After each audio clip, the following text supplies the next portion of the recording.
What's going on, everybody? Watching Tunnel here, back with another figure to review. For this review, we're going to review another Marvel Eternals from the Gilgamesh Build-A-Figure wave. And this figure is going to be Sersi. She's one of the other members of the Eternals from that one 2021 film, Eternals. There's, you see the figure, the front of the box with the Windows box with the two accessories, and then the Build-A-Figure piece, and then the figure exposed right there, and then on the top side, is the letter E with the Eternals. On the side is the Build-A-Figure Gilgamesh, the warning signs of the Joking Hazards, and obviously the logo on the front of the box of Eternals with Marvel Legends series on top, and then the Marvel Sersi, that's the name of the character, and also with the Hasbro logo on the bottom. And on the side of the box, it's a good promotional picture of the character with the Eternals logo on the bottom. The other side is identical to the other one. On the bottom side of the box is just the barcode and some licensings. And the top part of the box, back of the box, is a good artwork of the character, with the background, the space, and then the Marvel Legends series logo on the corner there. And then the Sersi and a little biography right there. If you want to pause it and read it, if you like, talks about Sersi, about uh, her cosmic powers. What she does is that she manipulates matter, and she also changes the non-sentient materials, like when she touches something. So like that's like something unique. Like every single Eternals member have their own cosmic energy power, whatever. And the bottom side, the middle part of the bottom part box, you see the list of all the Build-A-Figure characters from Icarus all the way to Droog.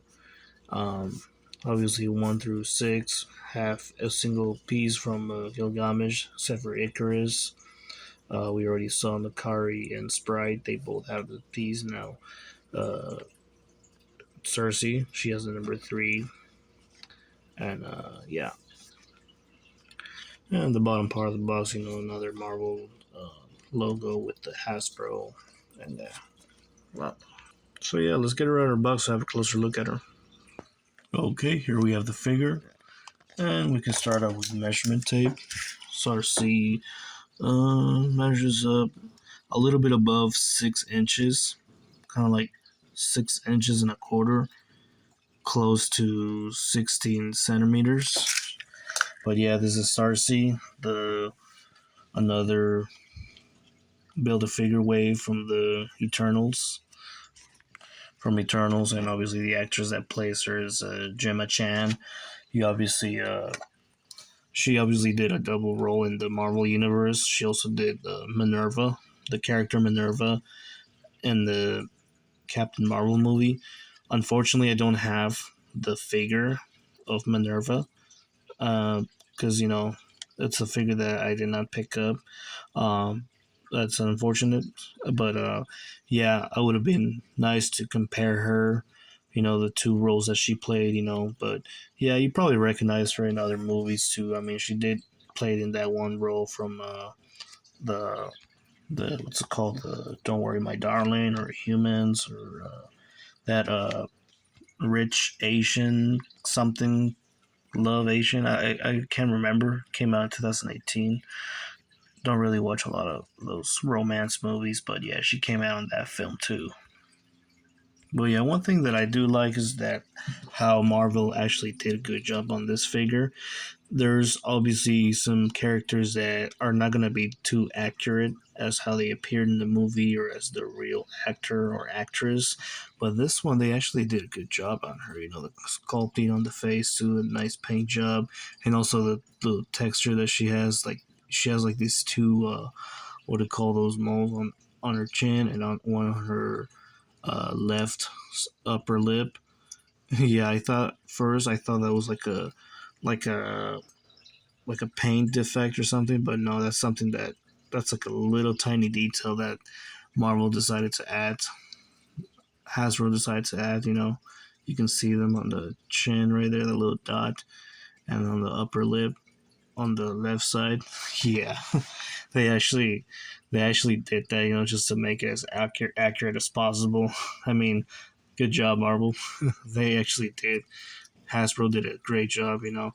And also the hair sculpting, like a like little tie bow right here on the middle part, and then the bottom part is like wavy. It's actually harder plastic. It's not a rubbery plastic, unfortunately. I mean, like, and also like waves down to this side too. Like just like her part of her skirt. I think whatever you call this is also waving at this direction.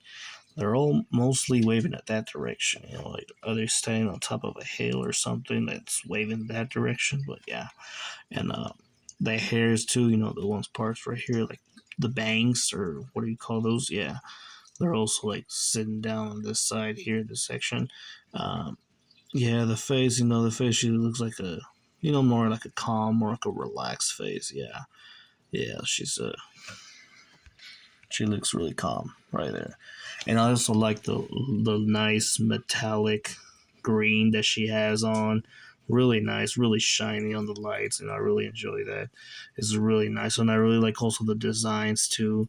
It's a metallic green with some silver on it too. It's really nice. The lines too, like the pattern that it forms, also as well, and the chest part, the upper chest here, it's also nice. A nice detail too, and like yeah, also it goes also around the arms too and the backside.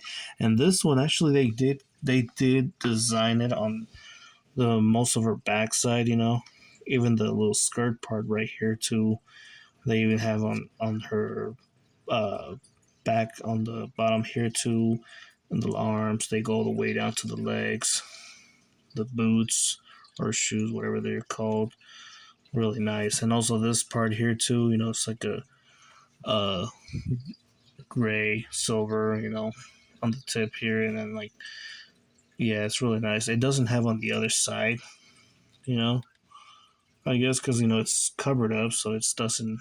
I guess it's not necessary to put detail it on the inside, but yeah, that's it's really nice.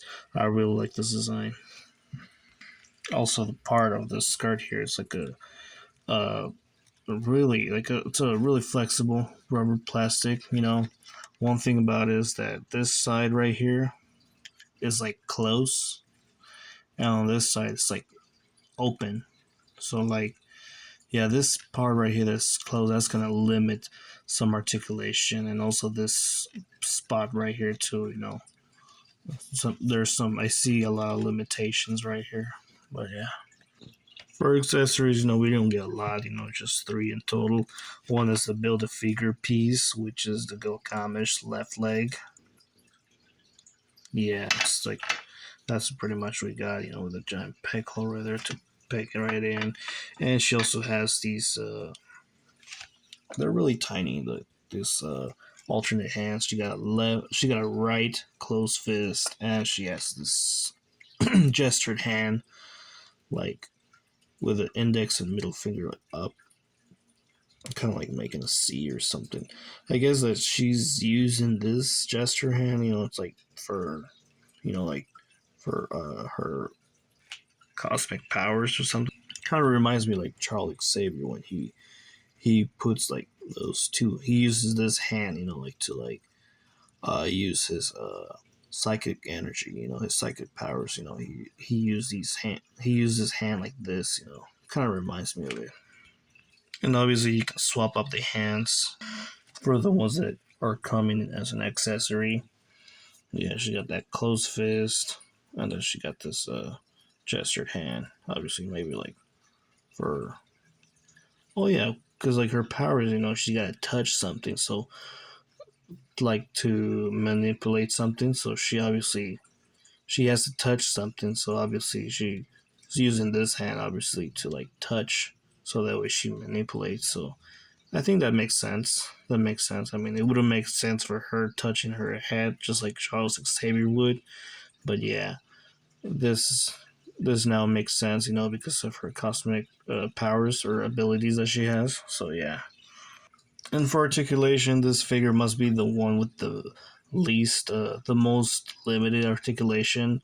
Obviously, because of the molding of her hair, she cannot look up at all, but she can look down, look about this much.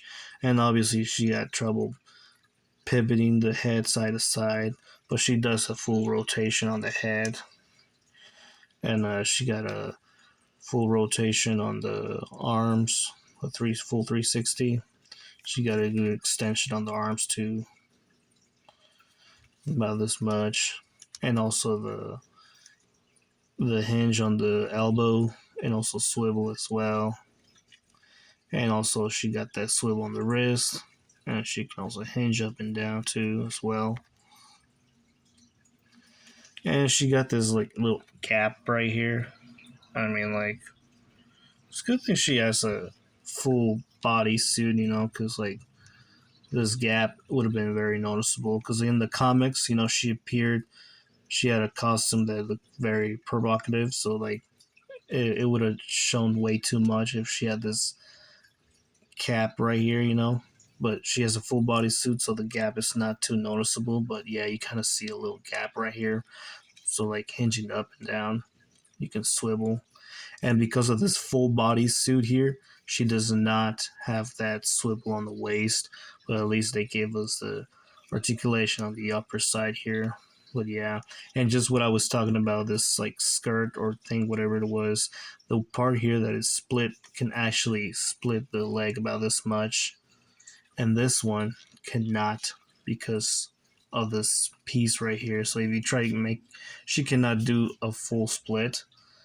So yeah, it's weird. It's like, yeah, that sucks. And she also cannot lift the leg up at all either because of this piece.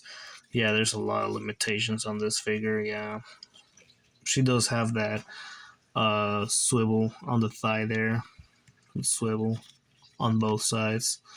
She has that double hinge on the knee.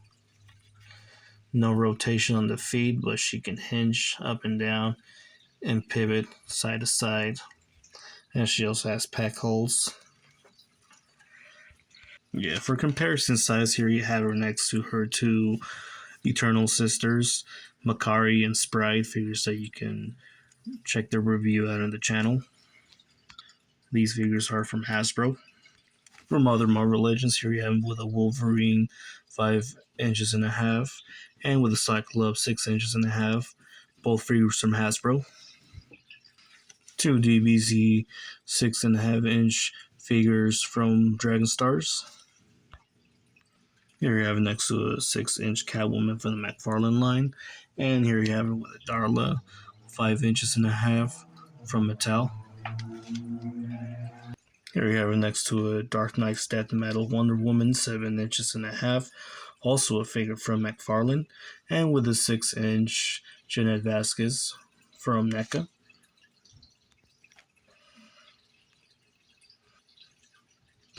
Here you have it next to Amanda Ripley 7 inches and 7 inch Ellen Ripley, both figures from NECA. Two 9 inch Xenomorph figures from NECA. And of course, two 8 inch Predator figures from NECA. And of course, with her lover, Icarus. So yeah, these are the review of the Eternals. This was Sersi. And yeah, many people are talking about how the colors, like they resemble the Power Rangers. Yeah, a little funny there. But yeah, what do you guys think of these characters? Would you add them to your collection? Or are you just interested in building the Gilgamesh figure? I mean, I picked these guys up because they were on clearance on Black Friday sales, and like also on GameStop, they were on clearance, and also on Black Friday sales, they were also half price. So I could not pass that opportunity. So that's why I ended up collecting all 7 of these figures, and like, yeah, it's really awesome. Thank you guys for watching. I'll be reviewing more figures. See you next time.